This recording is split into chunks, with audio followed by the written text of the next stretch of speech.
بسم الله الرحمن الرحيم.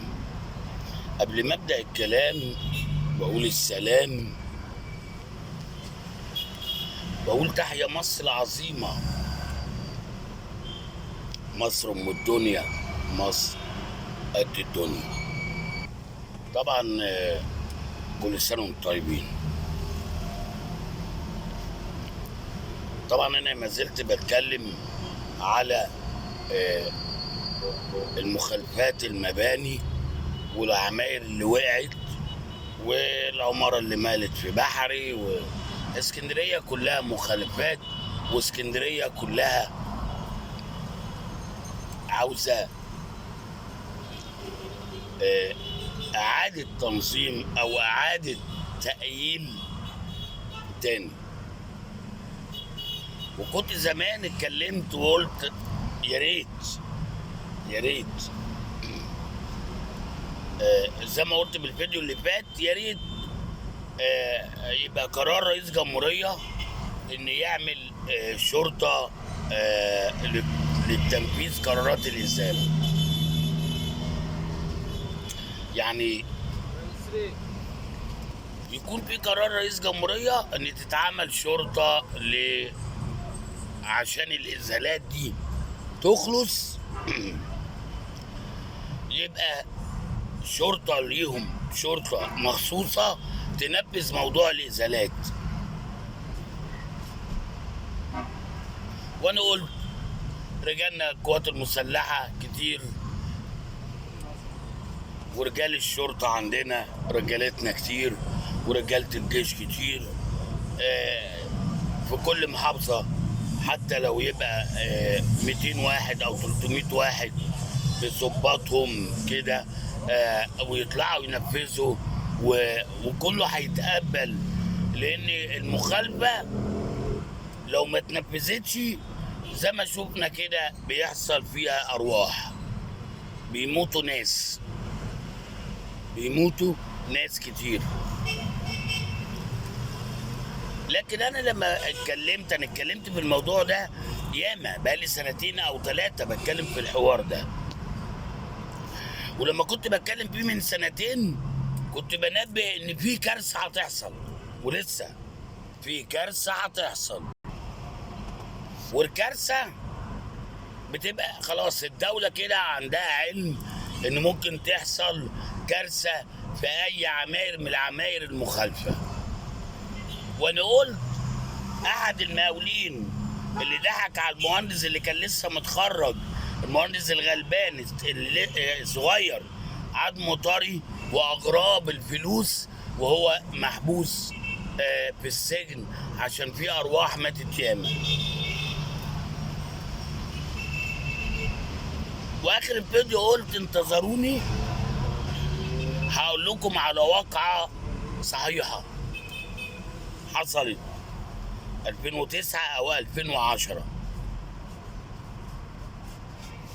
والواقعة دي كانت في السنوسي، منطقة اللبان. كان في بيت قديم اتهد، واحد المقاولين برجال اعمال طلعوا بيه عمارة حوالي 10 ادوار او 12 دور،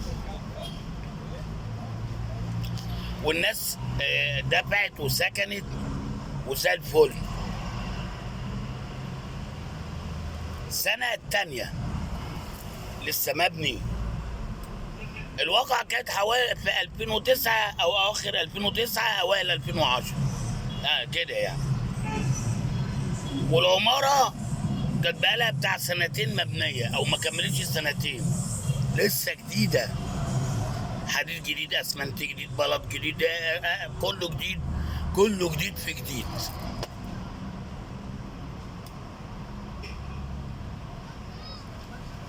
العمارة تحت منها محل مأجر واحد من منطقة عامل فيه سايبر وترابيزة بلياردو،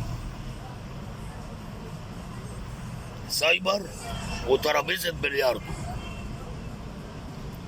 الشباب واقفة على الترابيزة بتلعب، حست ان الاشاني تحت منها بيلعب، يعني بيتكسر. انتوا عارفين ضغط، الضغط كده لما بتبقى ماسك حاجه وبتضغطها كده بتفور.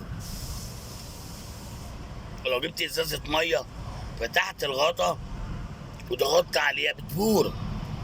ففي جنب بيضغط، فالإشاني بيلعب تحت رجل العيال الشباب. فطلع واحد قال له ان البلاط الإشاني او البلاط بيتحرك تحت رجلينا، ما صدقهوش.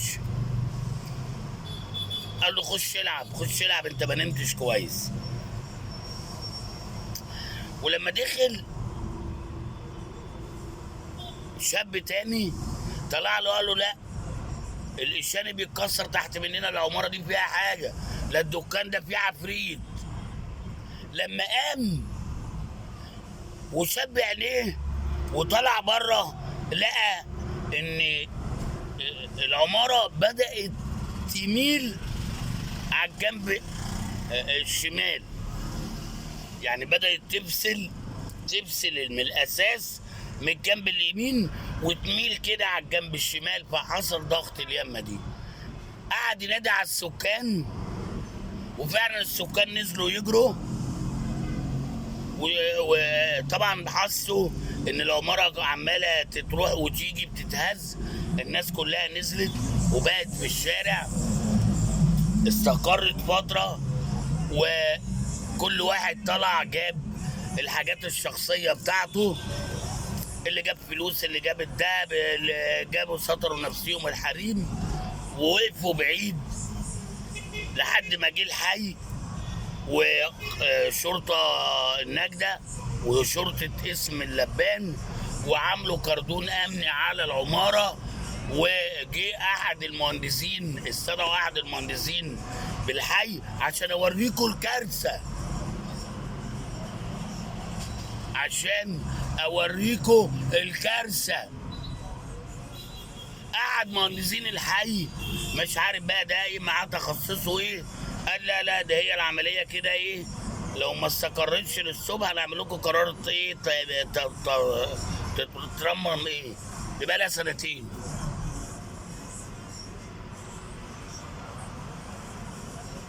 قرار ترميم ايه؟ دي العماره بقى لها سنتين.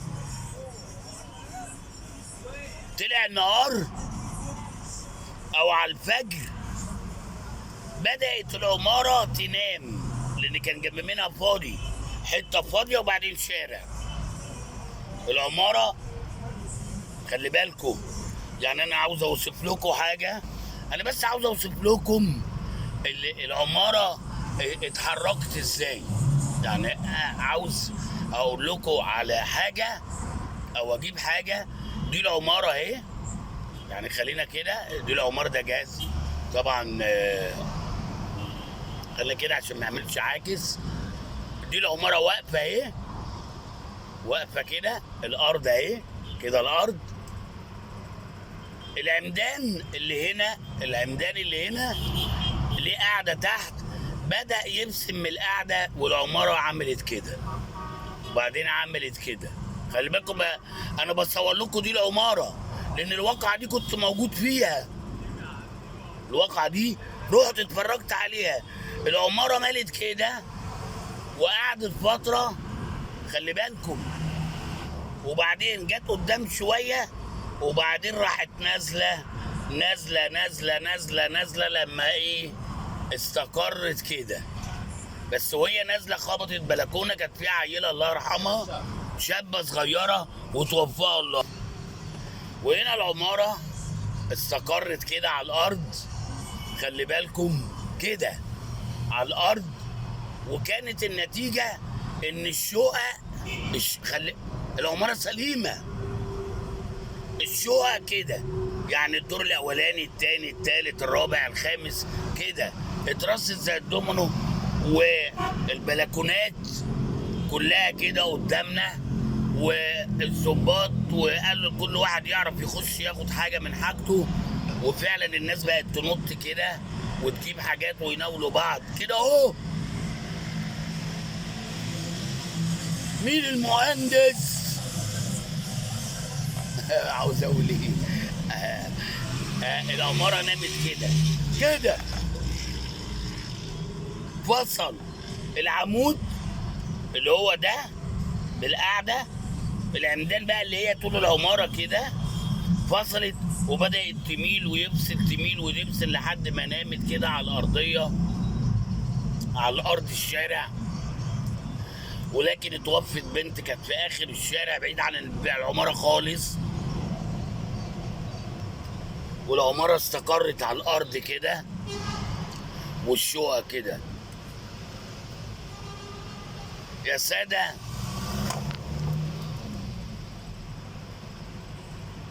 الوقائع من دي كتير، ودي العماره دي عملت ضجه جامده قوي. وبعدين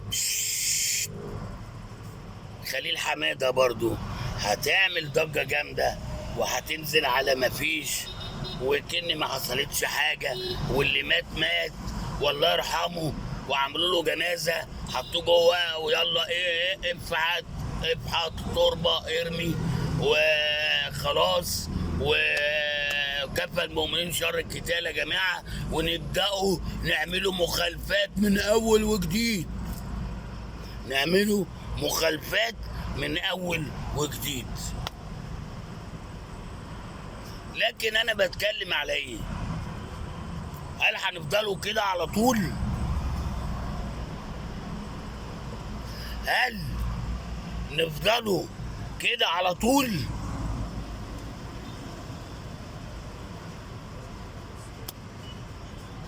بتمنى ان بلدي تبقى احسن بلاد الدنيا، وهي احسن بلاد الدنيا، لكن لما يتم بتر الفساد ويتم بتر فيها المحسوبيات، ويتم بتر كل حاجة وحشة، هنعيشوا عيشة كريمة وهنعيشوا عيشة نظيفة، وهتكون النتيجة ان ابنك وابني هيطلعوا يلاقوا حياة كريمة، هيلاقوا مصنع نضيف، هيلاقوا مواصلات نضيفة، هيلاقوا سكن نضيف.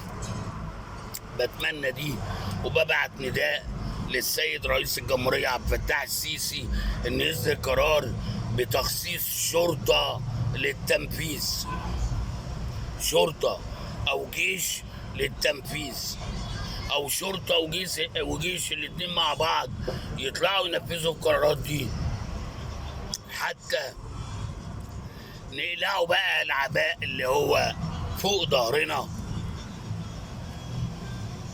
ومصرنا جميلة ومصرنا حلوة. اعذروني لان انا يعني بقاوح، انا تعبان، لكن بقاوح في الكلام، وبقول لكل اصحابي وكل زمايلي مصر ام الدنيا وهتفضل قد الدنيا. والتحية العسكرية لأن كنت بخير أجناد الأرض، وتحيا مصر، تحيا مصر، تحيا مصر. بشكركم والسلام عليكم ورحمة الله وبركاته. أشوفكم في فيديو جديد.